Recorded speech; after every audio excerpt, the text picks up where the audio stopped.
meu pai era um intelectual dentro dessa conceituação que eu estou tentando valorizar. Era uma pessoa preocupada em conhecer e, de alguma maneira, valorizava muito a produção de conhecimento. Ele era um militar de algum destaque, foi paraquedista, foi um dos pioneiros do paraquedismo militar.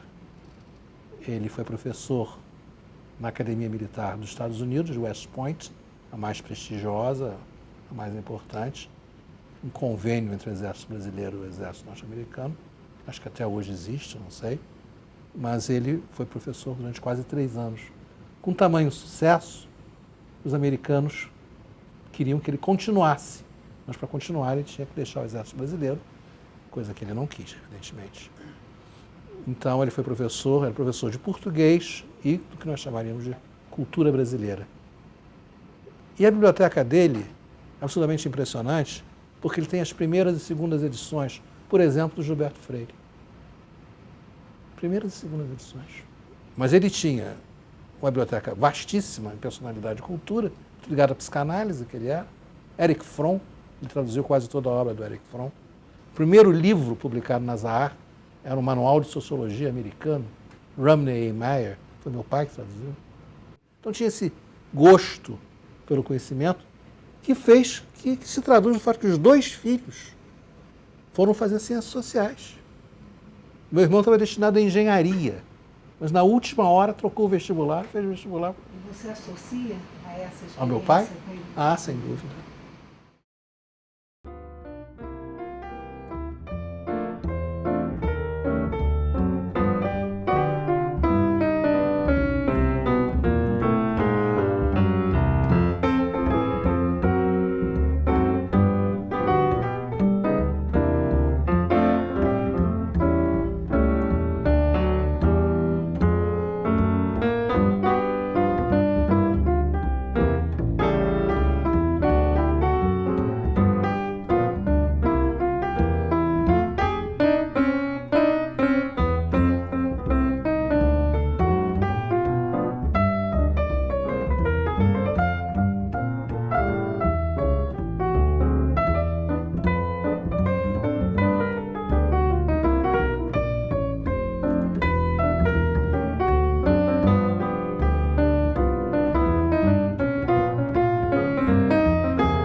Eu, como muitas pessoas da minha geração, crescemos, já de adolescente a jovem, uma certa resistência à ditadura. Quer dizer, eu nunca fui militante de partido, mas participei da resistência de diversas maneiras. E isso que eu vou contar agora, eu acho que pouquíssimas pessoas sabem. Formou-se um pequeno grupo, que era a partir de uma rede de conhecidos e amigos, já em abril, maio de 64, que começou a fazer panfletagens, né, na cidade do Rio de Janeiro, em lugares contra a ditadura, denunciando. Trabalhava-se com mimeógrafo naquela época. E esse grupo era um grupo que, hoje em dia eu posso falar os nomes, o meu irmão Otávio, Moacir Palmeira, Vladimir Palmeira, mais uns 10 ou 12, que panfletávamos, que entrávamos nas favelas, que fazíamos discursos para as pessoas da classe trabalhadora. E nessa campanha de denúncia e panfletagem, que os partidos de esquerda mais tradicionais estavam desarticulados, encontramos alianças surpreendentes com a minha mãe, que a minha mãe achou aquilo tão interessante que ela ia fazer análise ali na Avenida Rio Branco. Minha mãe fazia análise, vanguardista. E ela levava panfletos na bolsa, e na época existia um prédio que foi derrubado, o Palácio Monroe, que era a sede da chefia do Estado-Maior das Forças Armadas. Minha mãe, mulher de general e filha de marechal, panfletava os automóveis. Desde que eu comecei a namorar o Gilberto, eu ficava calada, porque eu achava ele tão inteligente, maravilhosamente organizado quando ele falava e tal, que eu ficava assim... Eu lembro que a gente tinha grupos de estudo, tinha um grupo de estudo sobre marxismo, que eu quase morria, porque eu não entendia nada. Era aqueles livros todos do Althusser, Lukács, todo mundo lia aquilo como se fosse uma coisa facílima. O Gilberto foi para mim uma pessoa muito importante, a quem eu devo muito, nesse sentido de mostrar que a vida não podia ser apenas, sabe, fazer movimentos e tal, que a gente tinha que ler, estudar e tal. E naquela época você tinha essa decisão a ser feita. Você podia realmente entrar no movimento de luta armada. E eu não fiz essa opção. Eu entrei para o UFRJ como professor 1º de março de 1969. Portanto, eu tinha 23 para 24 anos. E eu publiquei, no início dos anos 70, 2 livros. A Utopia Urbana, que era a dissertação de mestrado, e uma coletânea que já era produto da minha volta dos Estados Unidos, que é um outro capítulo, né? O Desvio e Divergência. Então, comecei a falar na imprensa sobre temas como o Rio de Janeiro, que é o tema que até hoje é central para mim, e eu tive a ousadia de começar a falar sobre a questão das drogas, já naquela época defendendo a descriminalização das drogas. Então, já nesse período, eu falava muito na defesa do pluralismo cultural, né, da liberdade, valorizando muito On Liberty, do Stuart Mill, né, um pouco nessa linha. E, obviamente, eu estava criticando a ditadura, o regime militar, o regime autoritário. A minha participação política passa estrategicamente e fundamentalmente por isso.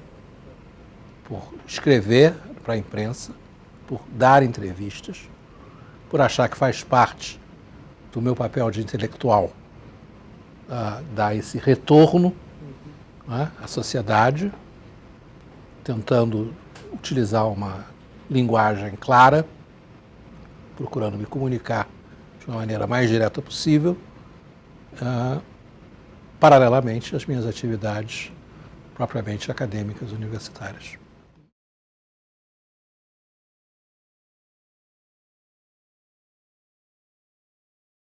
Eu lembro muito bem do dia que ele teve o saque da Utopia Urbana, porque a gente tinha para a gente ter o apartamento, o apartamento era alugado, e morava lá um tal de Seu Américo.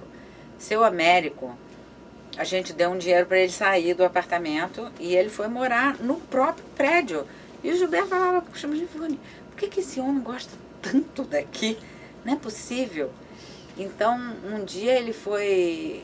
Eu lembro disso, a gente saiu junto e a gente encontrou com o Seu Américo, que era nosso vizinho de porta.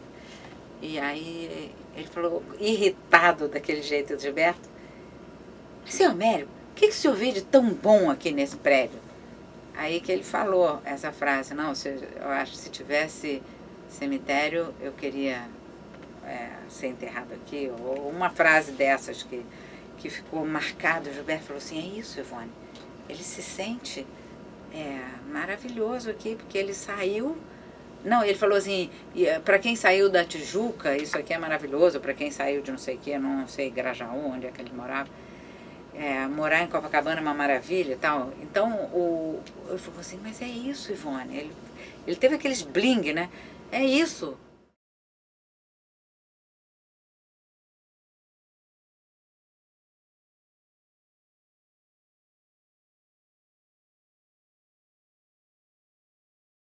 Gilberto Velho was then a young person, arrived in Chicago in January. It was snowing, it was freezing. Gilberto got off the airplane. He told me later he almost got right back on to go back. He said, you know, what is a poor carioca like me doing in a place like this? But he was very brave, very courageous. He stayed for a month and made friends with many people in the sociology department at Northwestern, because I think it's not a secret that what Gilberto does is certainly as much sociology as it is anthropology. And then he went back to Brazil, and then later on I went to Brazil and I taught at the Museu Nacional in the program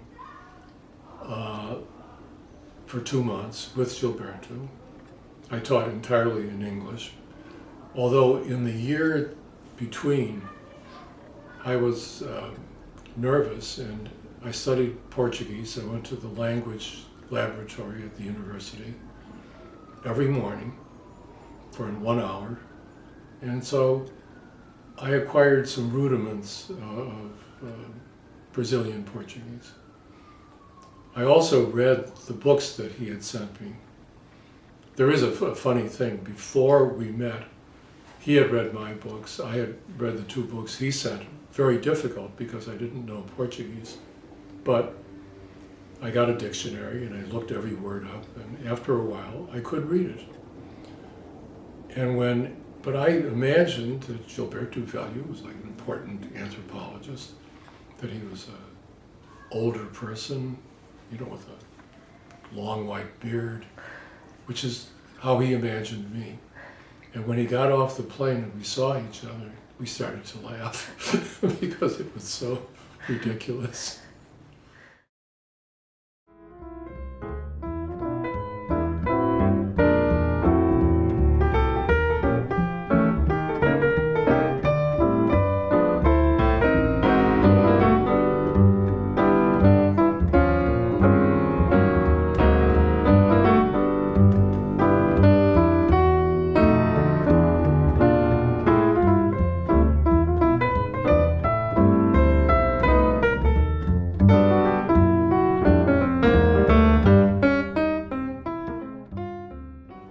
De um lado, eu vejo o trabalho da intelectual procurando se comunicar com um público mais amplo, um caráter, assim, digamos assim, mais democratizante, de divulgar questões e apontar problemas, e fazer denúncias e contribuir para o debate público.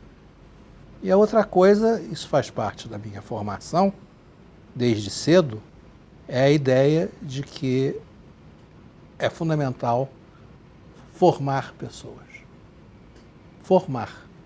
E a graça da orientação, e eu acho que aí tem a ver com um certo tipo de tradição intelectual que talvez remonte na história do pensamento ocidental ao pensamento socrático, que é o exercício de uma espécie de maêutica.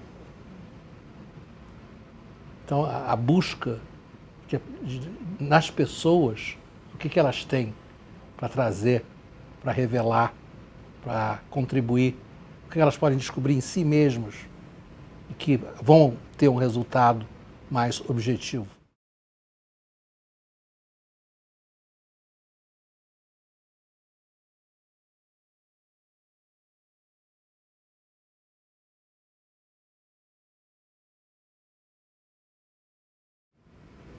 A história com Portugal, na realidade, eu tenho que chegar ao meu avô, que era português. Meu avô português, pai de meu pai, que foi um imigrante português, que veio para o Brasil, mais ou menos durante a Primeira Guerra Mundial, mais ou menos nesse período, e com quem eu não tinha muito contato, mas que era uma referência, e o sobrenome Alves Velho vem desse avô, que era uma pessoa nascida num lugar chamado Vimioso, perto de Bragança. O meu pai tinha recordações antigas, ele tinha ido para Portugal muito pequeno, muito criança, mas lembrava-se sempre do Castelo de Bragança. onde brincava. Então, décadas mais tarde, quando eu fui a Bragança, eu tive a emoção de entrar no Castelo de Bragança e me recordar das histórias que meu pai contava. Sou primo do Gilberto Velho e Otávio Velho, somos primos, porque eles têm uma tetravó, tem uma avó de Vimioso e eu também, portanto, de certeza absoluta que somos primos. Eles depois são um bocadinho mais morenos do que eu, mas isso já é o lado brasileiro. Eu lembro-me de dizer ao Joaquim, olha Joaquim, há uma pessoa muito importante no Brasil que eu te peço para tu tentares conhecer e podias convidar alguma vez para vir cá, assim na brincadeira, que é o Gilberto Velho, que eu não conheço, pronto, falei, tinha visto e tal, e pronto. Já não me recordo muito bem o que é que o Joaquim disse, mas pareceu-me que o Joaquim também não conhecia o Gilberto pessoalmente, creio eu. E o Joaquim foi para o Brasil e quando o Joaquim veio, disse-me, Graça, conheci o Gilberto Velho, ficámos amigos, contou-me que se tinham encontrado, agora espero não me estar a enganar se ele já se conheceu, mas eu creio que não, e convidei-o para vir um mês para Lisboa. Portanto, isto terá sido na primavera de 96, por aí. Realmente foi uma oportunidade de viver em Lisboa, pouco menos de 2 meses. E de estreitar relações e, sobretudo, de conhecer mais os trabalhos. E, sobretudo, me interessou muito, muitas coisas me interessaram, mas em função da minha trajetória, dos meus interesses mais históricos e permanentes, a parte de estudos de cidade. Foram algumas semanas, quase 2 meses, muito intensos, muito produtivos. Por esse lado, de ver que havia interesses comuns e havia, além disso, trabalhos que estavam sendo feitos, que eram muito importantes. E eu cheguei rapidamente à conclusão de que, especificamente, a linha de trabalho sobre bairros é fundamental. A partir daí, a partir desse ano de 96, eu fui a Portugal, não tenho a conta, mas umas 15 vezes. Os estudos urbanos ganharam duplamente. De um lado, o Gilberto, eu acho que redefinindo a antropologia urbana, que já existia nos moldes do Anthony Leeds, sabe, uma coisa mais focada nas favelas, porque o problema não é nem que não houvesse uma antropologia urbana, mas quais eram os temas que eram eleitos para a antropologia urbana. Então, eu acho que o Gilberto inovou no sentido de sair daqueles temas clássicos, né? E, com isso, criando uma teoria própria para aquele, um enfoque especial para aquela outra versão do urbano, não mais o urbano, as coisas na cidade, mas a cidade.